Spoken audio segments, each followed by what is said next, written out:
जय श्री कृष्णा।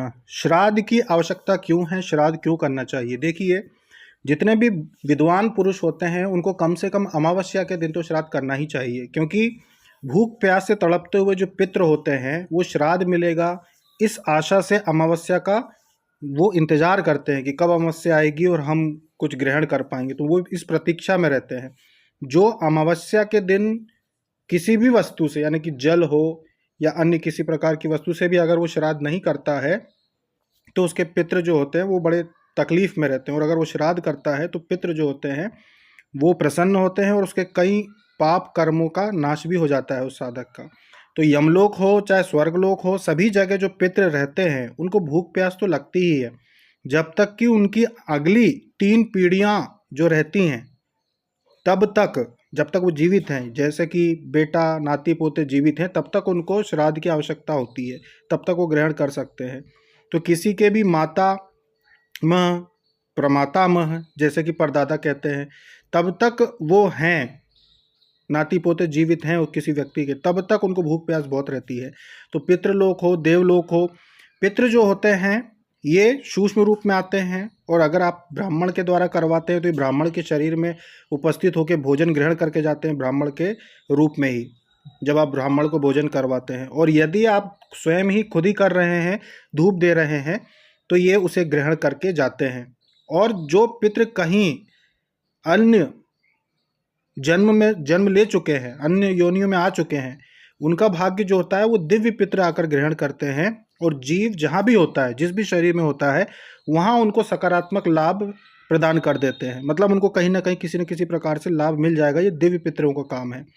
तो जो दिव्य पितृ होते हैं ये प्रतिदिन ध्यान रखते हैं अपने कुल का, और ये हमेशा ही आप पितरों के लिए कुछ कर रहे हैं कि नहीं कर रहे हैं इस बात का ध्यान रखते हैं, इस पे दृष्टि बनाए रखते हैं। और जब भी आप पितरों के निमित्त कोई कार्य करते हैं तो ये उन पितरों तक आपके दिए गए श्राद्ध पिंड को पहुंचा देते हैं।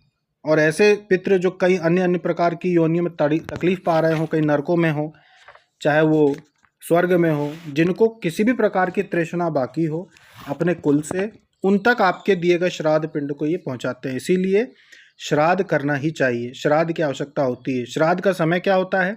देखिए, श्राद्ध अगर आप श्राद्ध पक्ष जो होता है साल में एक बार आता है, आप लोग भी जानते हैं, अगर एक बार आप करना चाहते हैं साल भर में तो आप श्राद्ध पक्ष में श्राद्ध कर सकते हैं। अन्यथा जो भी अच्छे दिन आते हैं, जैसे अमावस्या है, प्रति महीने में जो अमावस्या आती है उस दिन आप श्राद्ध कर सकते हो। आप किसी तीर्थ स्थान पे जाके भी कर सकते हो, आप किसी ऐसे मंदिर में जहाँ पे ब्राह्मणों के द्वारा श्राद्ध करवाया जाता हो वहाँ पर भी आप जाके करवा सकते हो। तो किसी भी शुभ दिन के दिन आप जाकर श्राद्ध कर सकते हो।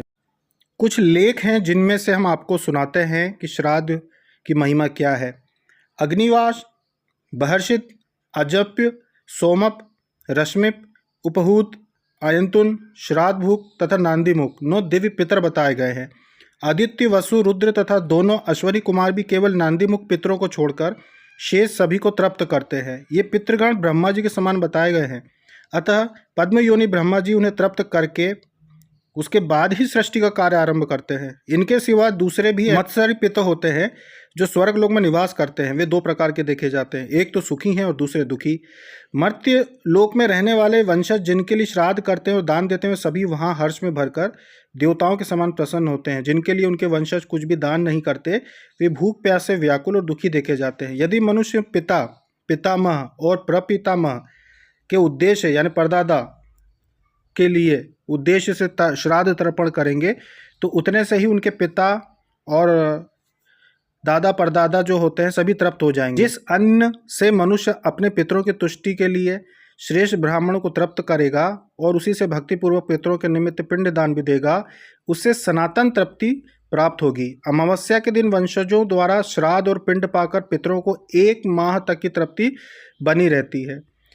और जब श्राद्ध पक्ष आता है उसमें मनुष्य मृत्यु तिथि पर पितरों के लिए जो श्राद्ध करते हैं उनके उस श्राद्ध से पितरों को 1 वर्ष तक तृप्ति बनी रहती है, 1 वर्ष तक वो संतुष्ट रहते हैं। और अगर कोई श्राद्ध नहीं करता है श्राद्ध पक्ष में, तो वह जब भी मरता है और दोबारा जन्म पाता है तो धनहीन और बहुत ही दरिद्र अवस्था उसको प्राप्त होती है। यदि मनुष्य गया तीर्थ में जाकर एक बार भी श्राद्ध कर देता है तो ये जो भूख प्यास की जो तृष्णा होती है, जो तकलीफ होती है पितरों की, ये सदा के लिए तृप्त हो जाते हैं अगर गया जी श्राद्ध कर दिया तो। साधकों को चाहिए कि वो अमावस्या को श्राद्ध अवश्य करें, वो भी ना हो पाए तो एक बार गया जी में जाकर श्राद्ध कराएं, जिससे कि नित्य श्राद्ध का फल प्राप्त हो जाता है। बुद्धिमान पुरुष होते हैं, पितरों की तृप्ति करने के लिए श्राद्ध करना चाहिए। इहलोक और परलोक में उन्नति चाहने वाले पुरुषों को विशेषतः गया तीर्थ में जाकर श्राद्ध करना ही चाहिए। जो मनुष्य अमावस्या के दिन श्राद्ध नहीं करता, जिनके गया तीर्थ नहीं हो पाया है अभी तक, अगर वो अमावस्या को भी नहीं करते हैं या जो श्राद्ध पक्ष में जो नहीं करते हैं और अमावस्या के दिन फिर उनको करना जरूरी है हर महीने की, अगर नहीं करते हैं, उनके पितृ भूख प्यास से पीड़ित होकर बहुत दुखी होते हैं।